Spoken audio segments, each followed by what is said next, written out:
ไปหลายบอนคนเอาแต่สิ่งของงำเข้าไปขาน้อยเลยเนี่ยจอมขมันเวทให้แม่พาผู้กวดออกให้กวดขอบใจนำแม่พาหลายๆขน้อยตั้งบ่ฮู้เงินก็บ่ได้จ่ายขน้อยแบกเป็นกระตาพุ่นนะอยู่ในสมองแล้วบ่ออกเบิดนี่ว่าซั่นซะโอ้เมื่อกับเงินขนออกเบิดโดยอันนี้บ่แม่นเยลซานพิซซ่าบ่แม่มาพิสูจน์นี่บ่แม่นเด็ดขาดขน้อยกล้าเอาหัวขน้อยนี่แหละเป็นประกันเพราะว่าเยลซานขน้อยวิซ่านี่ขน้อยรับมาเบิดทุกประเภทแล้วบ่แม่นแม่นี่บ่แม่นของแท้ของจริงประกาศให้ชาวโลกทั้งหมดที่ผู้บ่ฮู้นี่บ่แม่นงมง่ายบ่แบบบ่แม่นขอให้แม่ตั้งใจมั่นเด้อโดยขอให้แม่รับเอาสิ่งดีๆแล้วก็ไปทนุถนอมไปรักษาโดยเพื่อให้แม่มีพลังเพื่อให้พระของแม่ญาติของแม่ช่วยชาวโลกได้นำกันโดยขน้อยขอกราบอย่างสุดซึ่งในหัวใจเดี๋ยวนี้บ่คาใจเนาะบ่คาละเห็นเมิดความสงสัยคาใจขน้อยตามหาความเห็นนี่มาหลายปีขน้อยซื้อแม่แก้ววันนี้พิมพ์มาสอนเนาะมาจากบ้านแกงป่าย่างเมืองหาดทรายฟ้องนครหลวงเวียงจันทน์ได้เขามาขอความเมตตาเลยเห็นผลแตกต่างแนวใดแน่หลังจากขน้อยเนาะได้รับความเมตตาโปรดเมตตาจากแม่พระแล้วเนาะขน้อยรู้สึกอันที่นักมันออกอยู่บอนนี้เลยแหละขน้อยว่าขน้อยแบกมาหลายๆเนาะขน้อยแบกมาแบบนักหลายรู้สึกนักหลายแล้วแม่พระเพลงบอกขน้อยบอก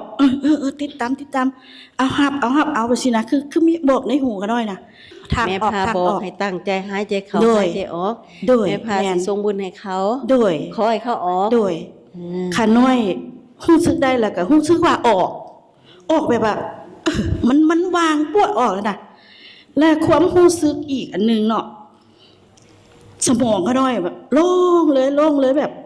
มีความรู้สึกแบบบอกว่าถึงนะมีความดีใจมีปลื้มปีติมีอย่างแบบเย็นแบบสบายนะขน้อยแบบรู้สึกแบบสมองเคยแบบมีแต่เรื่องแบบเจ็บสมองวนอยู่นี่เดี๋ยวนี้นี่มันคือว่าใจมันยิ้มได้นี่แหละสมองก็ยิ้มน้ำอีก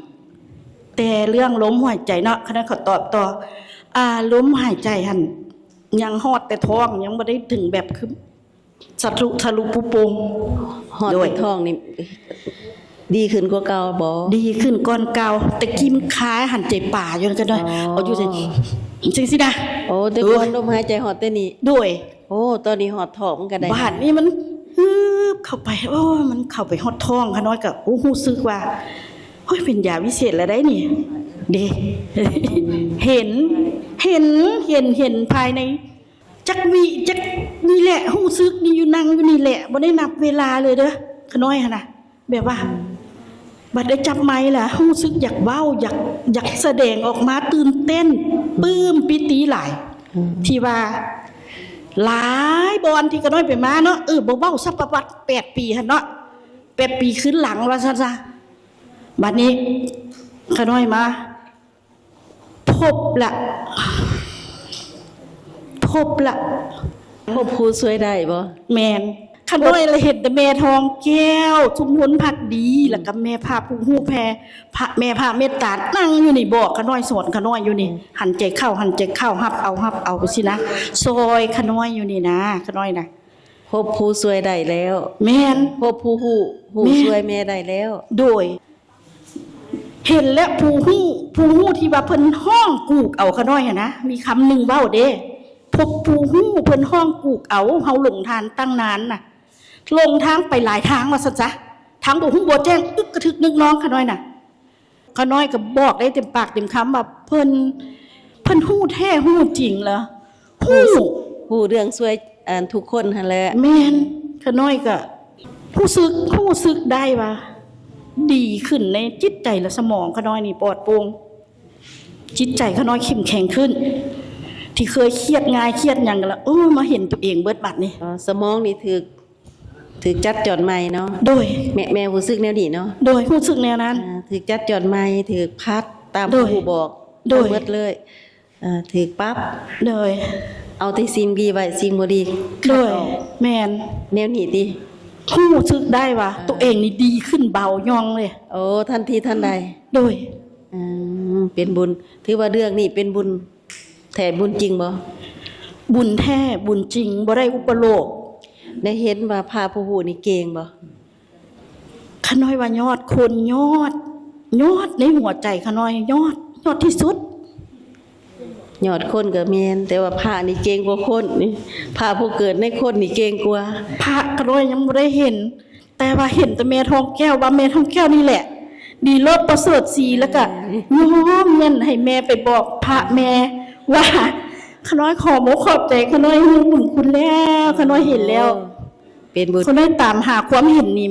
มาตั้ง60ปลายปีแล้ว เอาไผพาแม่มานี่ไผพามานี่ ขน้อยเบิ่งในเพจทาญาติเอาลงนี่แต่คำสอนดีๆห้วยแม่ขน้อยเนาะ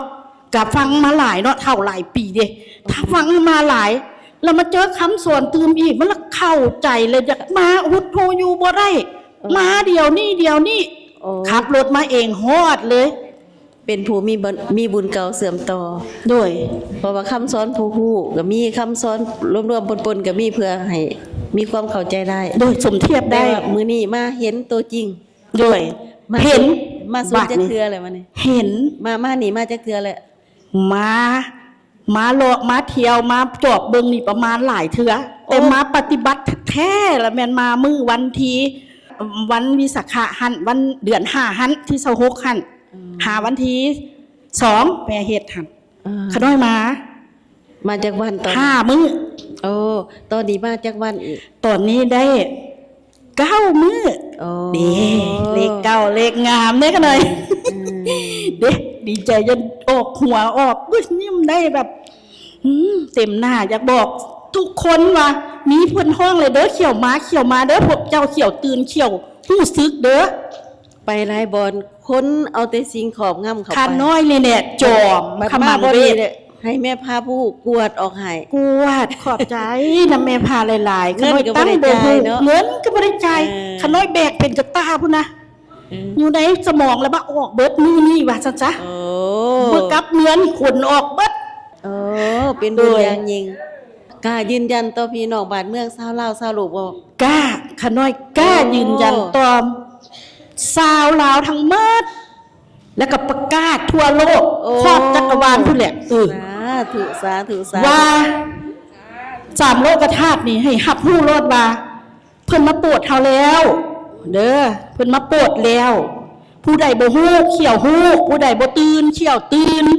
ไปเก็บเฮ็ดนั่นน่ะเก็บเฮ็ดหาเงินหาคำมันคันบ่ฮู้ทางมาให้พวกเจ้าล่ะเพิ่นห้องเนาะก็คือเพจก็คือติตอกทานนั่นเอาลงเห็นให้ตื่นได้แล้วให้เห็นได้แล้วบ่แม่นเพิ่นโฆษณาสวนเสือเด้อของจริงของแท้ค่อยมาได้รับผลแท้ผลว่า บ่มีดอกไม้ถูกเทียนหยังอีก บ่มีพิธีรีตองหยังมีแต่ความฮู้ซึกเข้าฮู้ซึกออกฮู้ซึกนำลมหายใจจะแม่นปฏิบัติง่ายบ่ได้เอาธูปบ่ได้เอาเทียนบ่ได้เวียนหัวบ่ได้อารัธนาศีล5ศีล6ศีล8อีหยังทั้งหมดศีลอยู่ในใจแล้วเพิ่นก็โปรดเมตตาให้เฮา แต่แม่พาเมตตาก็เป็นคนบ่ได้บวชเนาะเป็นคนธรรมดาสีผานเดียวเนาะ แมนสีผ้าเดียวกันแต่ใจเพิ่นหุ่นพวกเจ้าบ่เห็นดอกพระเพิ่นอยู่ในกายญาณเพิ่นหุ่นบารมีเพิ่นสูงทรงตาดิบตาเนื้อคือเฮานี่แหนมบ่เห็นบ่ได้ย่องย้อปอปั้นแต่ขน้อยฮู้สึกได้สัมผัสได้โดย อันนี้บ่แม่นเยลสารพิซซ่าบ่แม่มาพิสูจน์นี่ บ่แม่นเด็ดขาดขน้อยกล้าเอาหัวขน้อยนี่แหละเป็นประกันเพราะว่าเดียรสารขน้อยวิสานี่ขน้อยรับมาเบิดทุกประเภทแล้ว บ่แม่นแม่นี่บ่แม่นของแท้ของจริง